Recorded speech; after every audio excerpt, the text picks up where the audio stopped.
Nasib Zulkiflia, musisi yang tersandung kasus narkoba, benarkah rumor hukuman mati sudah dijatuhkan kepada Zulkiflia? Dan benarkah Zul akan dieksekusi bersamaan dengan Ferdy Sambo? Tapi sebelum kita libas tuntas beritanya, ada baiknya kita berbuat kebaikan untuk orang tua kita dengan cara bersedekah. Subscribe channel kami Elon Jeffrey. Kami doakan semoga kalian semua yang sudah subscribe dilimpahkan rezekinya bahagia dunia dan akhirat, amin. Dan ini dia berita lengkapnya.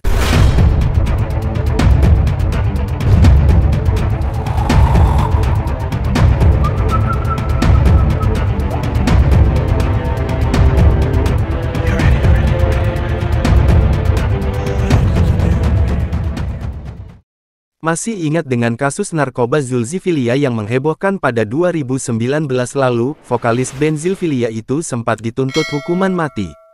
Lalu gimana sekarang hukumannya? Zulkifli atau Zulkiflia diringkus polisi di apartemen Gading Riverview City Home, Kelapa Gading, Jakarta Utara, tanggal 1 Maret tahun 2019 lalu. Dalam operasi tangkap tangan itu, polisi menemukan barang bukti sabu seberat 9,5 kg, 24.000 butir pil ekstasi dan uang 1,4 juta. Zul tak ditangkap sendirian, polisi juga menahan 8 tersangka lain. Sebelum menjadi musisi, Zul pernah bekerja sebagai TKI di Jepang. Selama bekerja di Jepang, Zul menyisihkan gajinya untuk membeli alat-alat musik. Pada tahun 2008, Zul kembali ke Indonesia dan membentuk grup band bernama Zulkiflia. Karir musiknya meroket saat merilis album perdana pada 2009.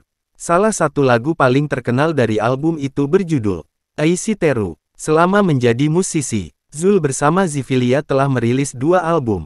Lagu-lagu hits Zul bersama Zulkiflia antara lain Aisi Teru, Pintu Taubat, Kokoro no Tomo, Cinta Pertama, hingga Laila Majnun. Namun setelah sekian lama absen di industri musik, Zul kembali dengan kabar menghebohkan. Ia ditangkap polisi karena menjadi pengedar narkoba.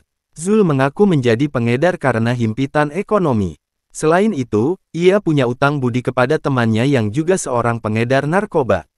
Lebih jauh, ia mengaku baru 2 kali mengirimkan barang selama tahun 2018 sampai tahun 2019. Kepada polisi, Zul menyesali perbuatannya. Persidangan Zul kemudian berstatus terdakwa dan menjalani persidangan. Namun persidangan tak berjalan mulus, di mana jaksa penuntut umum (JPU) menunda sidang 7 kali. Alasannya, mereka butuh waktu untuk melengkapi berkas tuntutan Zul dan 8 tersangka lainnya.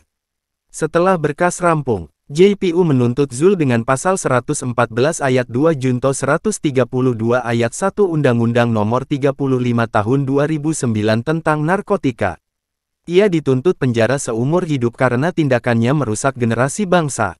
Vonis hakim. Menurut pertimbangan hakim, Zul divonis 18 tahun penjara dan denda 1 miliar.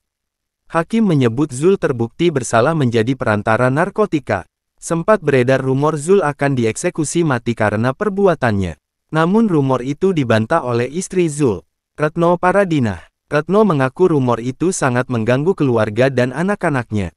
Ia menyatakan hoaks ini telah membuat keluarganya sedih. Ya jelas mereka sedih, karena orang-orang jadi bertanya lagi. Padahal sudah dijawab tidak ada hukuman mati. Cuma yang namanya orang penasaran, mereka langsung tanya ke orang tua, sedih, kata Retno.